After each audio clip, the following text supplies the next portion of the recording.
Hai guys, Assalamualaikum warahmatullahi wabarakatuh. Jumpa lagi dalam Andrik Channel. Kali ini kita masuk ke program Yutak Asik. Kita akan membahas dasar-dasar pajak tentang pengisian SPT tahunan orang pribadi pegawai. Oke, terima kasih sudah like and share. Jangan lupa subscribe guys. Baik, selamat menyaksikan.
Oke guys, sebelum kita melihat dokumen apa yang harus dipersiapkan, kita juga harus menguatkan niat dan kejujuran dalam mengisi SPT tahunan orang pribadi. Nah, setelah siap guys, niat kita, baru kita siapkan yang pertama itu adalah yang paling penting guys, setelah niat, itu adalah bukti potong dari pemberi kerja, yaitu bukti potong 1721A1 guys, ya, dari pemberi kerja. Nah, selain bukti potong, untuk pegawai yang masih di bawah 60 juta, SPT-nya 1770 SS, kita persiapkan terlebih dahulu jumlah total harta dan kewajiban. Oke, kemudian kita juga persiapkan jumlah bruto, ya, total sama seperti tadi harta dan kewajiban, jumlah bruto, penghasilan yang dikenakan PPh final bila ada. Misalnya kita ada penghasilan bunga tabungan, nah, masukkan tuh. Nah, setelah itu jumlah PPh final yang terutang, kalau ada juga guys. Oke, lalu kita juga masukkan penghasilan yang merupakan penghasilan yang objek non PPh.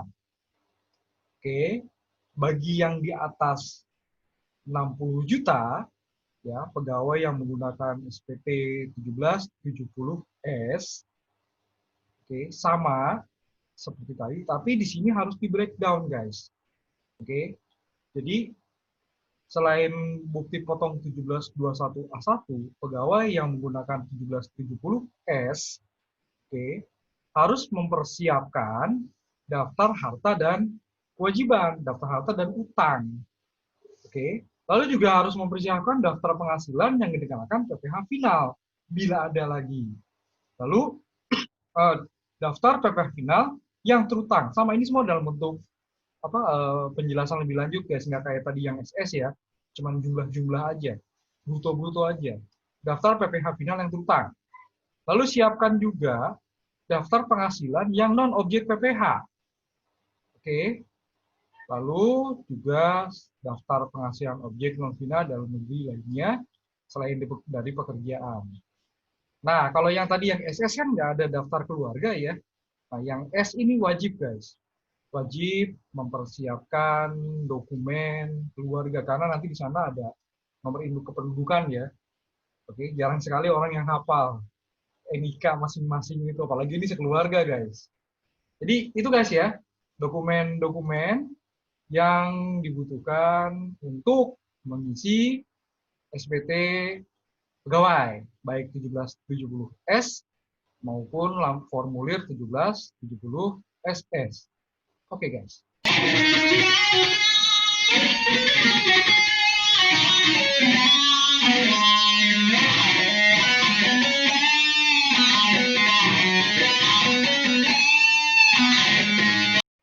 Mengisi SPT 1770 SS sangat mudah guys.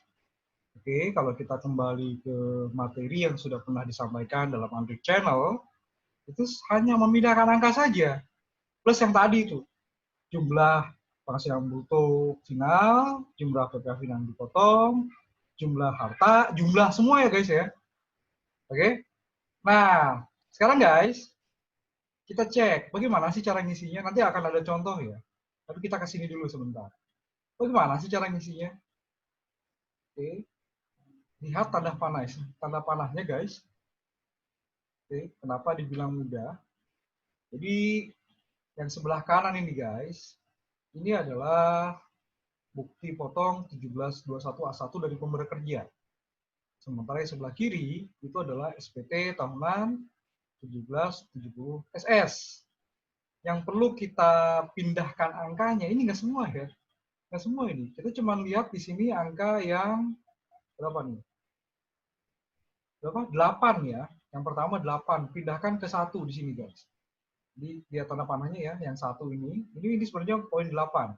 Jumlah penghasilan bruto guys. Pindahkan ke atas, ke nomor 1. Masukkan angkanya ke sini. Oke. Yang nomor 2, pengurangan. Itu lihat yang nomor berapa nih? Ini 8, 9, 10, 11 ya guys ya. Jumlah pengurangan. Pindahkan ke angka nomor 2. Tanda panahnya ini. Oke. Lalu terakhir, itu adalah PTKP guys. Penghasilan tidak kena pajak. Angka yang ada di sini, pindahkan ke nomor 3 di SPT 1770 SS. Jadi bisa dibilang mudah guys. Sangat mudah. Nah, sisanya tinggal tambah kurang aja di sini plus tadi ya. Apa? Tadi ya yang dikenakan PPh final, penghasilan final terutang ini jumlah juga nih. Jumlah juga ya, angka total berarti ya, tidak ada breakdown, tidak ada penjelasan lebih lanjut. Lalu di sini yang bukan objek pajak dimasukkan juga. Nah, ini jumlah harta yang dimiliki pada akhir tahun, jumlah total juga, ini jumlah keseluruhan kewajiban atau utang pada akhir tahun pajak. Masukkan juga tanda tangan, ini kalau manual ya guys ya. Cara manual ini, tanda tangan ini dijadikan satu dengan menjadi lampiran 1770 SS, serahkan ke kantor pajak di mana si WP ini terdaftar sebagai wajib pajak. Udah selesai guys. Ya, paling hitung-hitungan cuma tambah kurang aja nih yang nomor 4. 1 kurangi 2 dikurangi 3. Gitu ya. Jumlah PPh terutang pun kalau misalnya nggak ada lagi, kan dia kan cuma SS ya. Cuma ngambil dari sini aja nih guys, PPh 21 terutang, pasti angkanya sama. Makanya tadi dari kemarin ya dibilang cuma mindahin angka. Itu guys ya. Nah, untuk lebih mudahnya, untuk supaya pemahaman kita lebih dalam ya guys ya, kita akan cek contoh. Kita akan cek contoh. Oke, kita akan lihat contohnya di sini. Ini ada seseorang namanya Maman Surya, guys. Oke, dia adalah staf SDM dengan status tidak kawin tanpa tanggungan. Penghasilannya itu adalah dari gaji pensiun THT JHT 50 juta, tunjangan PPh 2 juta, tunjangan lainnya, uang lembur dan sebagainya 3 juta. Premi asuransi dibayar pemberi kerja 4 juta, total dia 59 juta. Nah, ini kan di bawah 60 juta nih, berarti Maman Surya, ya, bujangan dia, berarti dia mengisi SPT-nya yang 1770 SS. Oke, kalau ngelihat ini, Maman Surya jadi berarti tidak ada penghasilan final, ya. Oke, tidak ada penghasilan final gitu ya. Katakanlah dia juga sudah mempersiapkan daftar harta gitu ya. Nah, kita lihat dulu di sini. Ini formulir 1721A1-nya, tadi kan kecil ya. Sekarang kita agak besaran ini. 1721A1 dari pemberi kerja, ya, dari PT Selalu Abadi. Oke, dia 2020, nomor 3, guys. Ya, ini tahun ya. Ini nomor dia, nomor urutnya. Nah, kemudian ini NPWP beliau nih, Maman Surya. NIK-nya, staf SDM tadi ya, dengan status tidak kawin, tanpa tanggungan, 0. Oke, nah sama ya. Di sini tadi ada gaji pensiun tunjangan 50, tunjangan BPH 2 juta, tunjangan lainnya uang minggu 3 juta. Oke, honorium sedihnya tidak ada, premi asuransi dari pemberi kerja 4 juta, total 59 juta. Terus dia ada pengurangan biaya jabatan dan lain sebagainya, 2950. Jadi penghasilan neto dia 56 juta 50 ribu. Oke, dia kan tadi TK0 ya, maka PTKP-nya 54 juta. Penghasilan kena pajak setahun kan, atau setahun 2 juta 50 ribu. PPh-nya cuma 102.500. Oke, ini ya. Nah, kita pindahkan sekarang. Angka yang poin 8 ya, 59 juta. Kita pindahkan ke induk sini, guys. Oke, sorry, PSPT-nya ya, 1770, 59 juta. Pengurangannya itu dari yang ini nih, nomor 11 nih, guys. 2950. Pindahkan ke nomor 2. Oke, PTKP TK0 tadi ya, 54 juta. Oke, nggak usah pusing. 54 juta kan ada nih di nomor 15. Ya, oke, nomor 15 PTKP guys, 54 juta. Pindahkan ke sini juga sama, 54 juta. Penghasilan pajak 2.050.000, sama juga kan ya? Tuh, 2.050.000 guys. Oke, kemudian selesai itu, maka PPh terutangnya adalah 700.000, 102.500 sama tuh ya. Oke, dia tidak ada penghasilan lainnya. Ini yang dipotong oleh pemberi kerja guys, 102.500 sama. Berarti dia nihil guys. Kebetulan dia tidak punya penghasilan PPh final. Oke, PPh final terutangnya juga nggak ada. Penghasilan berkecuali objek pajak juga nggak ada. Jumlah keseluruhan harta yang dimiliki pada akhir tahun 200 juta. Jumlah keseluruhan kewajiban utang 100 juta. Oke, misalnya dia entah kredit rumah atau apa bisa aja guys ya. Ini kalau melihat ini kondisi ini ya berarti masuk akal guys. Dia cuma punya aset sebenarnya 100. Karena dia punya utang 100 gitu ya. Masih dicicil nih pembayaran asetnya nih. Masuk akal guys. Jadi kalau misalnya 200 ya, jumlah keseluruhan harta 200, jumlah utang 100. Gitu ya. Oke, jadi bisa dibilang ini masuk akal. Nah, ngelihat contoh Maman Surya ini guys, saya jadi inget nih. Kalau ternyata, balik lagi ke masalah perencanaan keluarga ya, SPT-nya 1770. Wah, usaha bro, gitu ya. Lihat lagi daftar harta sama utangnya. Hartanya 5 miliar, utangnya 6 miliar, gimana tuh guys? Gitu guys ya. Oke, itu bagaimana cara mengisi SPT 1770 SS. Mudah sekali. Oke.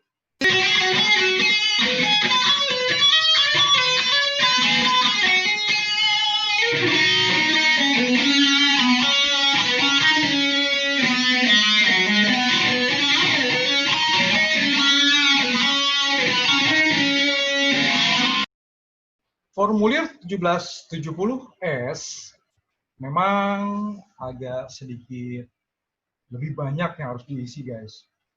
Bisa ada 4 formulir. Ya, waktu di materi sebelumnya sudah dibahas bahwa formulir di 1770S itu ada 4 setidaknya.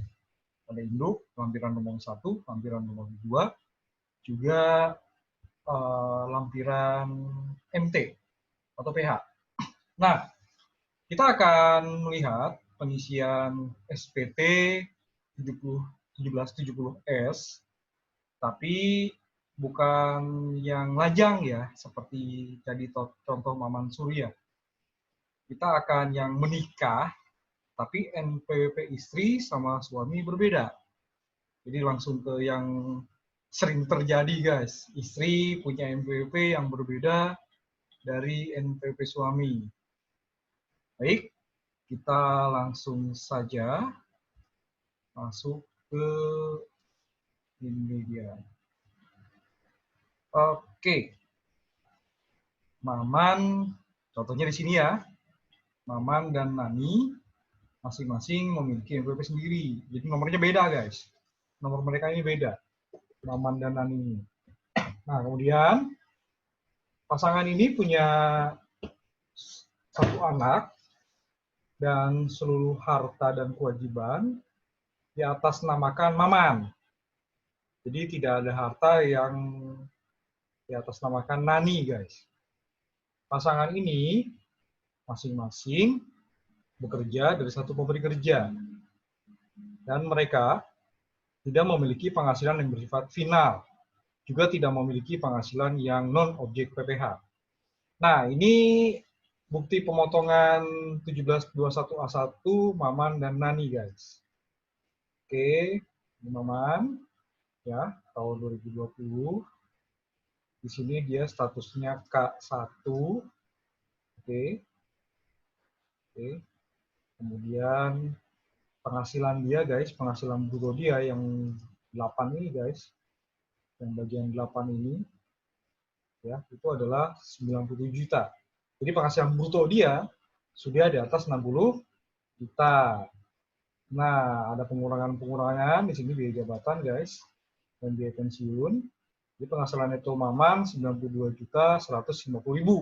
Ini kalau diperhatikan ini contohnya sebenarnya sama ya waktu yang kita membahas penghitungan MT ini di materi sebelumnya, guys. Silakan cek di video Andrix channel yang lain ya. Kemudian, nah dia PTKP dia kan tadi K1 ya, jadi 63 juta. Kemudian penghasilan kena pajaknya 29.150.000. Lalu dia dipotong PPh 21 selama setahun oleh pemberi kerja di sini. PP selalu abadi ya, 1.457.500. Sementara Nani di sini supervisor, karena dia adalah wanita menikah, ya, NPWP dia, PTKP-nya TK 0, jadi tidak dianggap tidak menikah dengan 0 tanggungan. Nah, penghasilan Nani, brutonya ya, itu adalah 80 juta. Nah, kebetulan juga dia di atas 60 juta ya, jadi pakainya 1770S, guys. Oke, kemudian ada biaya jabatan dan pensiun, total pengurangan 4 juta, penghasilan itu dia 76 juta. Oke, PTKP-nya untuk dirinya sendiri 54 juta, penghasilan kena pajak setahun, ya, 22 juta, dipotong PPh 1 setahun oleh pemberi kerja, PT selalu saja 1.100.000. Nah, karena dua orang ini, pasangan ini, punya NPWP yang berbeda, maka nanti akan ada penghitungan MT ya. Oke, ini kasusnya sama persis, guys. Jadi kalau kita perhatikan. Oke, kemudian guys ya, seperti sudah diungkap di materi sebelumnya, untuk mengisi SPT itu tidak langsung ke induk ya. Kita isi dulu dari lampiran, guys. Paling mudah seperti itu. Kita isi dulu dari lampiran. Oke, kita cek dulu lampiran nomor 1, guys ya. Kebetulan, oke, ini kita anggap sama ya. Nani dan Maman untuk lampiran 1 dan lampiran 2 ini sama. Oke, dia tidak punya penghasilan lebih lainnya, semuanya 0. Oh, lupa saya. Di SPT, guys, kalau itu harus diisi angka, isi dengan angka. Kalau itu harus diisi dengan huruf, isi dengan huruf. Oke, jadi misalnya ini, tidak ada penghasilan bunga, maka diisi 0 dengan angka. Jadi jangan diisi bunga, nihil gitu ya. Oke, karena di sini kan mintanya jumlah penghasilan, berarti angka di sini yang diminta, guys. Jadi kalau harus diisi angka, harus diisi angka. Bunga, berarti 0. Ya, jangan diisi nihil ya. Oke, lanjutkan lagi, guys. Kemudian, yang tidak termasuk objek pajak atau non-objek PPh itu 0 juga mereka nih. Oke. Nah, ini Maman ceritanya ya, PT Selalu Abadi, dia daftar pemotongan pemungut, diisi di sini Selalu Abadi. Oke, jumlah yang dipungutnya berapa? 1.457.500. Oke, anggap aja sama ya Nani dan Maman. Oke, lanjut lagi guys. Penghasilan final nggak ada karena Nani di NPWP-nya berbeda, maka Nani itu tidak masuk ke nomor 13 ini guys. Oke. Kalau ternyata Nani NPWP-nya sama dengan Maman, maka di sini penghasilan Nani kita dilaporkan di sini. Jadi ini mereka nggak usah hitung ulang, tapi karena berbeda, jadinya harus hitung ulang penghasilannya. Oke. Nah, ini juga daftar harta kan pakai nama Maman semua nih kebetulan. Oke, jadi di sini ada rumah, motor, mobil, deposito, mobil dan sebagainya ya. Oke, di sini total aset yang dimiliki Maman adalah segini. Oke, Nani gimana? Nani kan tadi nggak punya aset atas nama dia ya. Jadi ini ya udah di sini diisi huruf, di sini diisi strip aja atau nol ya, di sini diisi angka, di sini diisi huruf lagi. Nihil gitu ya. Nani buat Nani, ini kan Maman. Oke. Terus kalau dia punya HP gimana? HP-nya flagship lagi, 20 juta. Ya terserah mau dimasukkan Nani ya silakan aja. Piring. Piring apa? Piring emas. Ya silakan kalau memang berat dengan harganya gitu ya guys. Oke, lanjut lagi. Nah, kemudian kebetulan di sini maaf lagi saya menyebut merek di sini ya. Di sini dia utang pembelian mobil kayaknya. Ya, kalau di sini kan tadi ada mobil nih. Ya, nah ini ya, kan ada mobil nih ceritanya guys. Dia dari sini dia pinjamannya. Oke, lanjut lagi guys. Nah, kemudian ini daftar keluarga ya. Maman, Nani, nikahnya masuk, Nina masih kayaknya nggak tahu nih, mestinya ada yang nikah ya, sama dengan Maman sesuai ini. Oke. Jadi kalau misalnya Nina yang sekarang kan sudah ada nikahnya nih, untuk kartu keluarga yang baru ya, yang terbaru lah, masing-masing sudah ada nikahnya walaupun belum punya KTP guys. Nah, setelah ini selesai guys, kita hitung penghitungan PHMT. Oke, kita hitung dulu PH dan MT. Oke, PH dan MT. Nah, ini sama sebetulnya ya, udah pernah kita bahas sebetulnya. Cuman efeknya aja yang kita belum bahas waktu itu ya. Di sini penghasilan neto Maman, penghasilan neto Nani, 92 dan 92 juta 50 ribu dan 76 juta. Dijumlahkan keduanya ini dapat 168 juta 150 ribu. Nah, ini nih yang membuat perbedaan salah satu bisa kurang bayar, ya, kurang bayar, kedua ini kurang bayar, atau salah satu lebih bayar, salah satu kurang bayar. Gara-gara ini guys. Oke, kita lihat ya. Maman, PTKP-nya kan 63 juta. Sementara Nani kan TK 0, 54 juta.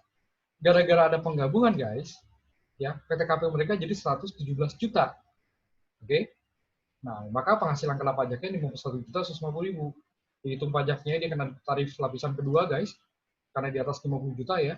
Yang 50 juta pertama kalikan 5%, selisih dari 51 juta 150 dengan dari 50 juta didapat 1 juta 150 ribu. Maka dikenakan 15%, dapat 172.500. Maka penghasilan, PPh terutang gabungan Nandi dan Maman adalah ini guys, 2 juta 672 juta, 2 juta 672.500. Nah, ingat ya kemarin ya, dia pakai prorata, pakai ini guys, persentase antara penghasilan neto suami dibagi total penghasilan dikalikan pajak terutang, prorate ya, prorata ya.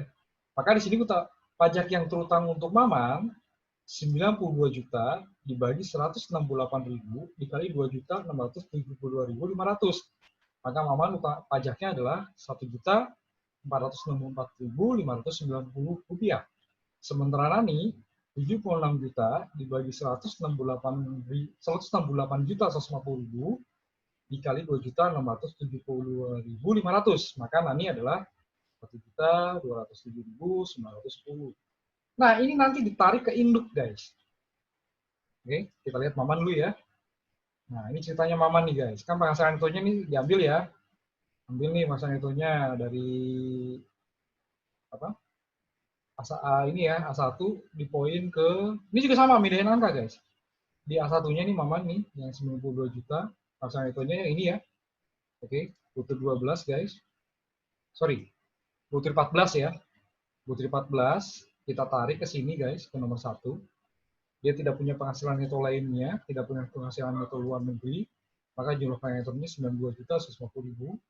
Dia juga tidak ada pembayaran zakat sumbangan keagamaan, sama jadinya. PTKP-nya balik lagi guys, ya ini kan sesuai dengan A1-nya ya. Oke, ya. Sebentar nih, ini oke, ini kan Maman sendiri ya. Netonya segini, PTKP-nya tetap 63 juta. Nah, pajak terutangnya dari MT guys. Oke, pajak terutanya dari MT. Oke, kalau misalnya si Maman ini, sorry, Nani ini NPWP-nya sama Maman, ya udah ini angka cuma mindahin aja dari A1-nya Maman, tapi karena ada perhitungan ulang, maka pajak terutangnya ngambil dari MT, guys. 1.464.590 rupiah. Oke, kebetulan dia tidak ada pengurangan. Jumlah terutang adalah sama 1.464.590. Sudah dipotong oleh pemberi kerja, guys. Oke, kita cek A1-nya Maman. 1.457.500 ya. Oke, si Maman 1.457.000. Oke. Maka dari yang total penghitungan MT dikurangi yang dipotong oleh pemberi kerja, maka Maman harus bayar Rp7.090, guys. Wah, murah. Iya, nanti dulu, guys. Kebetulan aja dia ini penghasilan neto gabungan dan PPh terutang gabungannya kecil. Coba kalau besar. Lumayan, guys. Oke, sekarang kita lihat Nani. Kita lihat Nani. Persentase kan ini cara ngitungnya ya. Ini juga sama nih Nani. Ya, diambil dari poin 14 dari 1721A1 ya.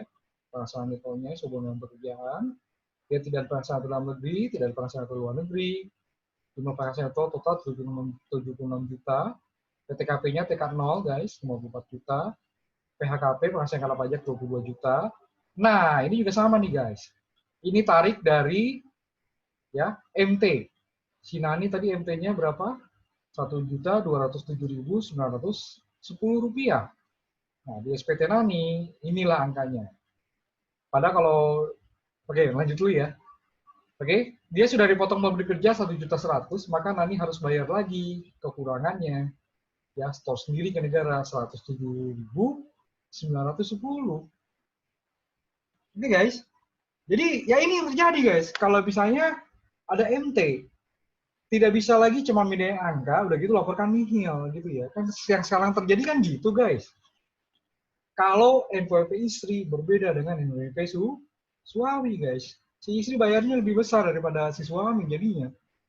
Gitu ya. Terus dari mana duitnya? Ya paling Maman keluar duit, gitu aja udah ya. Ya jadi gitu guys ya efeknya ya. Setelah kita analisa nih, kalau misalnya MPWP istri sendiri gitu ya karena dia berkehendak, padahal sebenarnya kalau dia satu pemberi kerja, cuma kerja kantoran gitu ya, satu pemberi kerja guys, lebih baik pakai MPWP Maman. Dia nanti MPWP-nya Nani itu adalah nomornya Maman, dan gitu garing Nani, gitu guys. Nanti dikasih ke pemberi kerja, yang ini lebih baik dihapuskan MPWP-nya. Ya, jadi efek dari Oke, satu lagi guys, belum selesai ya. Jadi ini kan dilunasi nih pada saat lapor SPT tahunan Nani. Nah, angsuran 25 guys segini. Cuman 8.992 ya, 9.000 lah dibulakan gitu ya. Tapi tetap aja guys. Ya, setiap bulan lapor 9.000 angsuran 25 gitu ya. Ya gimana gitu kan. Jadi selain ada tambahan pajak terutang guys, mereka juga ada tambahan kewajiban bulanan jadinya. Walaupun cuma bayar, nggak lapor kan. Kalau pegawai satu pemberi kerja, kalau dia sudah melakukannya lewat link gitu ya, oke, berarti kan dia tidak perlu lapor SPT masa PPh pasal 25 ya, angsurannya. Tapi kan tetap ada kerjaan administrasi, ya nggak sih? Harus setor tiap bulan, walaupun cuma 9.000. Jadi inilah efek yang bila istri punya NPWP yang berbeda dengan suami, guys. Jadi memang harus dipertimbangkan lagi nih. Kembali lagi ke pernyataan di materi video Andrik channel sebelumnya ya. Kalau memang ingin tax saving, ya tidak diribetkan dengan tidak disibukkan, tidak diresein dengan masalah pajak di keluarga tersebut, lebih baik istri hapuskan NPWP, pakai NPWP suami. Jadi NPWP si istri bagian dari NPWP suami. Oke guys, jadi begitulah Yutak Asik kita ngotak bagaimana membuat SPT tahunan orang pribadi khusus untuk pegawai dulu ya, karena sebagian besar kan dari kita kebanyakan pegawai. Kalau semuanya pengusaha nggak ada yang kerja dong gitu ya. Jadi kita isi pegawai dulu, baru nanti kita akan bahas masalah mengenal SPT tahunan untuk dan mengisinya SPT tahunan untuk orang pribadi pengusaha. Sekali lagi, pengusaha ini ada 3 guys ya, nanti kita akan bahas di video berikutnya.